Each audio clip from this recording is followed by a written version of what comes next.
წარმოგიდგენთ Top Paypongs ანიმაციური სერიალიდან ავატარი ჰაერის უკანასკნელი მბრძანებელი. ტოპი დაბადებიდან უსინათლოა, თუმცა მისი პერსონაჟი არ არის აგებული უსინათლობის დაძლევის ან სიბრალულის ნარატივზე. პირიქით, ის თავდაჯერებული, დამოუკიდებელი, ზოგჯერ კი მჯივტი ადამიანია, როგორც სხვა ყველა. შეზღუდული შეძლებების სტატუსი მისი იდენტობის ნაწილია, მაგრამ არა ერთადერთი გამსაზღვრელი. პოპკულტურაში შიშუმი პერსონაჟები ხშირად ორ უკიდურესებად არიან წარმოჩენილნი. ერთი შიშუმი პირები საწყალი ხალხია და მათ მიმართ მუდმივად თანაგრძნობა და სიბრალული უნდა გაჩნდეს, ან მეორე შიშუმი პირები გმირები არიან და მათი ისტორია საზოგადოებისთვის შეზღუდვის დაძლევის შესახებ მოტივაციად უნდა იქცეს. ტოპი არც ერთ ამ სტერეოტიპში არ ჯდება და პირიქით ანგრევს მათ. მისი პერსონაჟი გვაჩვენებს, რომ შიშუმი ადამიანი არ არის ვალდებული მუდმივად იყოს საზოგადოებისთვის შთაგონების წყარო, ან საკუთარი შეძლებების მტკიცებაში მყოფი პირი. ის უბრალოდ არის საზოგადოების სრულფასოვანი წევრი, პერსონაჟი თავისი იუმორით, ბრაზით, სიჯიუტით, შეცდომებითა და სიძლიერით. იმ ადამიანური გრძნობებით, რომელიც საზოგადოების ნებისმიერ წევრშია.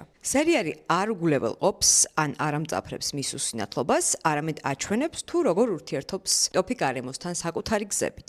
მისი ისტორია არ არის აგებული დანაკარგზე ან სიბრალურზე. ტოპი საკუთარი ცხოვრების შესახებ თვითონ იღებს გადაწყვეტილებებს, მოქმედებს გავლენას ახდენს მოვლენებზე და იღებს პასუხისმგებლობას თავის ქმედებებზე. სწორედ ამიტომ Top Paypongi დღემდე რჩება შიშუმი თემის წარმომადგენლობის ერთ-ერთ საუკეთესო მაგალითად პოპკულტურაში. თქვენ კიდევ რომელი გმირები გახსენდებათ, როცა საუბარია შიშუმი ადამიანების რეპრეზენტაციაზე პოპულარულ კულტურაში? დაგვიწერეთ კომენტარებში და გამოიწერეთ ჩვენი არხი უფრო მეტი საინტერესო ვიდეოსთვის.